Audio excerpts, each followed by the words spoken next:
आज मैं बात करने वाला सऊदी अरब। सऊदी अरब में कफील या कंपनी आपको पैसे नहीं देती तो क्या करना चाहिए, किसके पास हमें जाना चाहिए, आज मैं इस टॉपिक पे बात करूंगा। और सऊदी अरब में अभी कितने आदमी फंस चुके हैं, कैसे आ रहे हो, मैं बात करूंगा, आपसे डिस्कशन करूंगा। मैं आपको पूरा स्टेप बाय स्टेप बताऊंगा। आप इस तरीके से आप इंडिया अपने मुल्क आ सकते हो और कफील या कंपनी के पास अगर आपका पैसा बाकी है तो आप वो पैसा को रिटर्न कर सकते हो। ठीक सर। तो पहले मैं बात करूँ, जैसे कि कोई बंदा कफील कफील हम उसको बोलते हैं, आपको बता दूं, अगर अरब देश में जा रहे हो तो उसको बोलते हैं खाड़ी देश। खाड़ी देश में कफील कफील हम उसको बोलते हैं जो अगर सऊदी अरब में जो बंदा काम कर रहा है, सॉरी सऊदी अरब का जो वासी है, जो जहाँ वहाँ के नागरिक है सऊदी अरब का, उसको हम लोग कफील बोलते हैं। और हम लोग क्या है, मजदूर है, वो कारगर है। हम लोग जो काम करने के लिए कारीगर जाते हैं उसके पास जाते हैं, चाहे कोई से भी आप बड़े पोस्ट पे हो।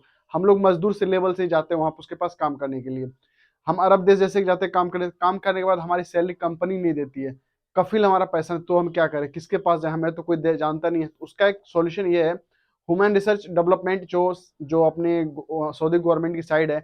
बहुत रिसर्च करने के बाद उन्होंने बोला कि भाई बहुत सारे ऐसी जगह है सऊदी अरब में जो वर्कर लोग को पैसा नहीं मिल रहा, पैसे पे नहीं करते, बहुत ज्यादा मान लो सऊदी अरब की बदनामी। तो इस वजह से उन्होंने, यानी कि ये एक तरह से मान लो अगर मैं इंडिया में काम करता हूँ, मेरे पास अगर कोई बंदा काम करने के लिए आए, मैं उसको पैसे ना दूं तो मेरे देश की तो बदनामी होगी ना। उसी तरह वहां के बदनामी, तो उन्होंने क्या किया, ग्रुप ग्रुप बनाया कि हाँ भाई ये ग्रुप है, संस्था है। ये संस्था पूरा सर्वे करेगी कि क्यों मजदूरों को पैसा नहीं मिला टाइम से, कंपनी उसको क्यों नहीं पैसे दे रही है। अगर जिस तरह मान लो आप कोई सी कंपनी में काम कर, कोई कफील के पास आप काम कर रहे हो, तो कफील या कंपनी जब आप काम कर रहे हो तो आपको क्या करना है, अगर आपको पैसा वो नहीं देती है, ठीक है, 1 महीने नहीं दिया, 2 महीने नहीं दिया, आपका कामा नहीं बनाएगा, हो सकता है आपका सैलरी पैकेज ना दे, या हो सकता है आपके साथ कोई हादसा हो उसका पैसा आपको ना दे, या कफील आपको पैसा ना दे, सिर्फ खाने को दे रहा हो, या वो भी नहीं दे रहा हो, चटनी रोटी दे रहा हो, या टमाटर रोटी दे रहा हो, टमाटर खबूस दे रहा हो, आप इस तरीके से उसके पास रह रहे हो। लेकिन उसके आपको, क्योंकि हम अपने बाल बच्चे को सब फैमिली को छोड़ के हम उतने दूर जाते हैं, कमाने के लिए जाते हैं कि हम लोग अच्छा पैसा अर्निंग कर सके, हम लोग अपने घर को सुधार कर सके। आप एक काम करो कि आप ह्यूमन रिसर्च डेवलपमेंट से, हर जगह में सऊदी अरब में है, मैं आपको दिखा रहा हूँ, हर जगह सऊदी अरब में है। आप इस जगह पे जाके सिर्फ एक बार बोल देना, अपना अकामा लेके, अपने पास पासपोर्ट होगा वो ले लेना, या आपके पास इंडिया का कोई प्रूफ होगा वही ले लेना। मान लो किसी के पास पासपोर्ट नहीं होता है, किसी के पास अकामा नहीं होता है, जिसको पटाखा भी बोल सकते हैं, पताका भी बोल सकते हो, नहीं है तो आप एक काम करना, अपना इंडिया का रेजिडेंटल आईडी आपके पास होगा, जरूर होगा, वो पासपोर्ट का फोटो कॉपी जरूरी होगा, वो लेके जाना। बोलना भाई हमारी ये कंपनी है, ये मेरा एग्रीमेंट पेपर है, उन्होंने मुझे इतने से पैसा नहीं दिया, कफील ऐसा है कि मुझे पैसा नहीं देता। आप वहां पे जाके उनके पास केस कर दोगे। अब ये सोचोगे, अगर मैं कफील के ऊपर केस करूँ, कंपनी के ऊपर केस करूँ, फिर मुझे कौन रखेगा, कौन खाना पीना देगा। आप इस चीज को नोटिस कर लो, अगर कोई बंदा आप अगर केस कर रहे हो कंपनी के ऊपर, तो वही कंपनी आपको रखेगी भी, वो कंपनी आपको खाना भी देगी जो आपको दे रही है, सब कुछ वही देगी, ठीक ना। जो आप केस जिस जिस तरीके से आपने केस किया कंपनी, वो कंपनी आपको पूरा हिसाब किताब करके 2 साल का जो आपका हिसाब होगा वो पूरा करके बोनस के साथ फिर आपको डिपोर्ट करेगी, ठीक। जब तक आपका केस क्लियर ना हो जाए तब तक आपको वहीं पे रहना है, सरल भाषा में आपको बताऊं तो उसी कंपनी के पास रहना है, ठीक। ये जान लो, सीधी सी बात में बोलो, जिस थाली में खाते हो उसी थाली में छेद भी करना हुआ है, ऐसी सीधी सी बात में सरल भाषा में बात करता हूँ, ठीक। दूसरा बात करूँ, कफिल कफिल भी अगर ऐसा पंगा करता है आपके साथ, तो कफिल के साथ भी ऐसा सेम नियम कानून लागू होता है, ठीक। तो सऊदी अरब में अगर आप रह रहे हो तो ये कानून को जरूर जान लो, ये नया कानून बन चुका है। आप जो भी आप कंपनी आप जा रहे हो, या कंपनी आप कफिल से सोच रहे हो कि कफिल में जाकर मैं फंस गया, कंपनी जाकर फंस गया, तो सिंपल सा सॉल्यूशन है, आप ह्यूमन रिसर्च डेवलपमेंट जाना, वहां पर आप अपना आईडी वगैरह सब सबमिट करना, ये कंपनी है, इसने मुझे साथ ये किया, तो आपको 24 आवर्स के अंदर वहां पे एक्शन लिया जाएगा, ठीक सर। तो कोई दिक्कत परेशानी आपको नहीं है, समझ गए सर। मैं आपको जो बता रहा हूँ ये 2 ट्रिक है, आप इस 2 ट्रिक को फॉलो करके आप कभी भी कंपनी में नहीं फंसोगे सर। तो मैं आपको बता दूं कि सऊदी अरब में बहुत सारे बंदे फंसे हैं, वो इंडिया कैसे आ रहे हैं, वो इंडिया आ रहे हैं इस पर्पस में आपको बताता हूँ।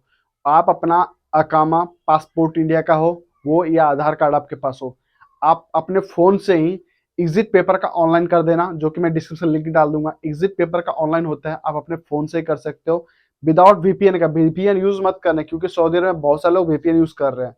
आप वीपीएन यूज मत करना, आपके पास फ्रेंडी का सिम कार्ड होगा, लेब्रा का सिम कार्ड होगा, एसटीसी होगा, जाबिया होगा, उसी सिम कार्ड से या किसी का वाईफाई होगा कनेक्ट करके आप एग्जिट पेपर को, यानी कि आप जाना वेबसाइट में, इंडियन एम्बेसी एग्जिट पे जाना, वहां पे आप वेबसाइट पे जाके सीधा उसको लॉग इन करना। लॉग इन जैसे आप करोगे, लॉग इन करने के बाद आपको क्या बोलेगा वो, आप अपना अकामा नंबर सबमिट करो, अकामा का फोटो खींचना, अकामा वहीं भी अपलोड हो जाएगा। आपका पासपोर्ट आपका इंडिया का होगा, पासपोर्ट का फोटो कॉपी खींचना, अपलोड कर देना।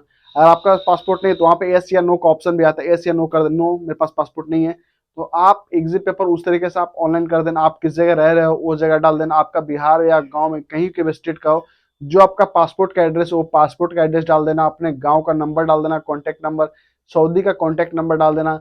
जब आप नंबर डाल दोगे, सब नंबर सब जब सारा प्रोसेस आपका पूरा हो जाए तो लास्ट में लिखा है अपडेट योर यानी कि प्रोफाइल और फाइल। अपलोड योर फाइल जब कीजिए तो आपको एक एग्जिट पेपर देगा, एग्जिट पेपर जिससे आपको लिखा हुआ रहेगा एग्जिट नंबर, सऊदी एम्बेसी, इतना इतना टोकन नंबर, यानी कि लिखा हो रहेगा आपका पासपोर्ट नंबर के साथ लिखा हो रहेगा एग्जिट नंबर, नंबर रहेगा 3-4 डिजिट का रहेगा, आपको रख लेना। एक सप्ताह आपको वेट करना, अगर एम्बेसी से कॉल ना आए आप क्या करना है, एक सप्ते बाद एम्बेसी में, इंडियन एम्बेसी में जाना, इंडियन एम्बेसी जो कि रियाद में, आप उसके पास जाना, जद्दा में भी है, दम्माम में भी जाना। वैसे तो रियाद से काम हो जाता है, वो तो जद्दा जाने की जरूरत आपको नहीं पड़ेगी। हर एक कफिल का हर एक अलग अलग एरिया होगा, लोकेशन के हिसाब से होता है कि आप किस एयरपोर्ट पे लैंड किए हो, कहाँ का आपका एम्बेसी हो, इस सब से लैंड करता है। मैं आपको बता दूंगा इसी वीडियो में बता दूंगा।